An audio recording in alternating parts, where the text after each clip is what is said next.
I love at one point in the book, actually, I think it kicks off a chapter on like why experts aren't like as good as they seem, right? And what's important, Ramit says, is the entire world, painting with a broad brush, is competing against you in the stock market, right? Everyone's in on this.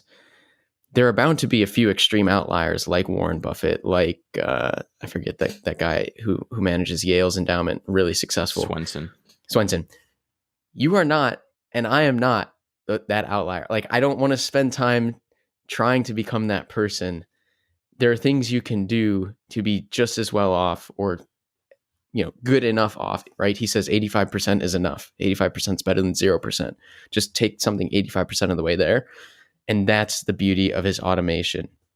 And he makes it so simple by putting it into, it was beautiful, his ladder rung of investing. It's like step 1, 401k if you get a match.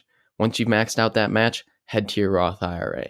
Once you've maxed out your Roth IRA, head back to the 401k and then go to rung 3. And it's just like, it's you can't fail. You can't. Yeah, I loved how simple and automatic everything is. So you just set up the system and then just let it go to work. Sure, you're probably not going to turn into Warren Buffett, but you don't need to. Literally, there's a reason why everyone remembers his name, is because so few people are like him. And Warren Buffett says, don't try and be like me. Right. That's Warren Buffett. Because he had that bet, I don't know if you saw, but I think it was a $1 million bet over 10 years for a top hedge fund investor versus him with just an S&P index fund. And Warren won.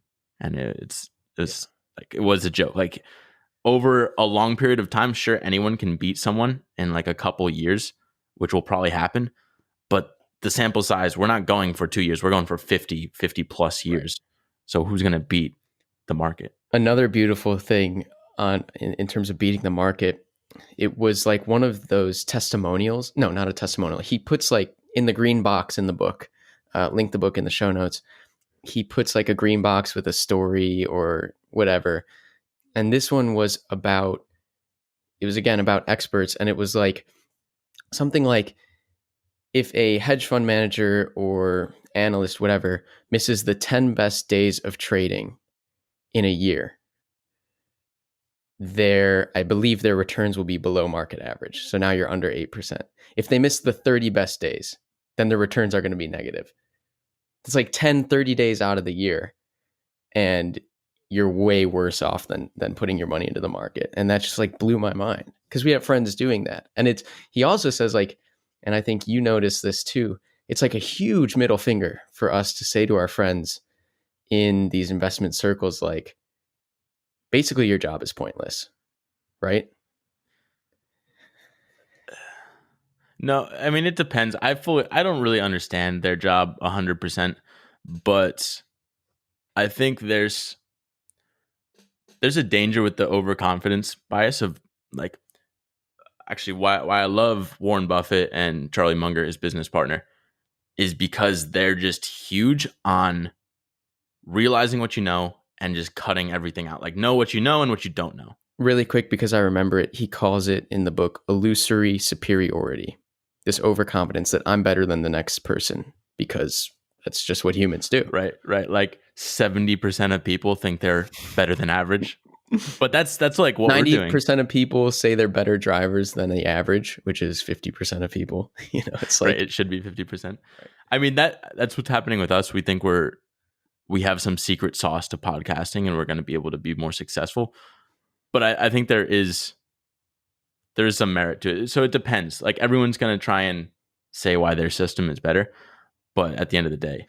Well, so we were in a jam because I hadn't yet read the book, but I was looking to open a Roth IRA, which I wish I did 5 years ago, but better if not then, second best is today. And I brought you, Automation King, Ramit Sethi, into a group chat with our friend who's an investment banker. And I said, okay, you two duke it out. What do I do in terms of where do I allocate my money in a Roth IRA? And you said target fund, automate, never look at it. And then we have our investment banker friend who's like, well, I picked these 6 awesome blue chip stocks that I think are going to be around for a long time. And I want to do, more management than just a target fund. And it's kind of a mess. It's kind of a mess because I also had you both texting me independently. Like, why would you ever do the other thing the other guy's saying? It was hilarious for me. Right. You just get two people in a room, rile them both up, and then you go running and see them duke it out. But no, I mean, I'm sure. I think people can beat the market, especially short term. And I have no issue with that. I'm just someone who's super lazy. I say this in every single podcast, every email.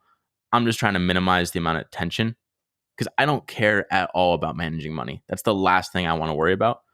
Huge pet peeve of mine is when people start talking about how they picked the best stock and how it returned an extra 5%. Like that just bugs the fuck out of me.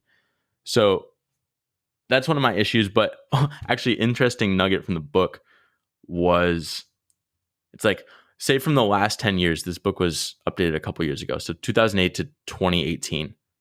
If you had to pick the number one stock over that period, who would you pick?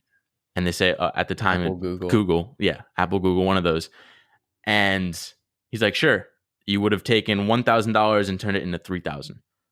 But what if you invested in Domino's? You would have 18,000. So 18x return. Like, no one, who the fuck would pick Domino's? You just wouldn't. So I think it's a big crapshoot. I'd rather just play it safe because safe is massive in the long run.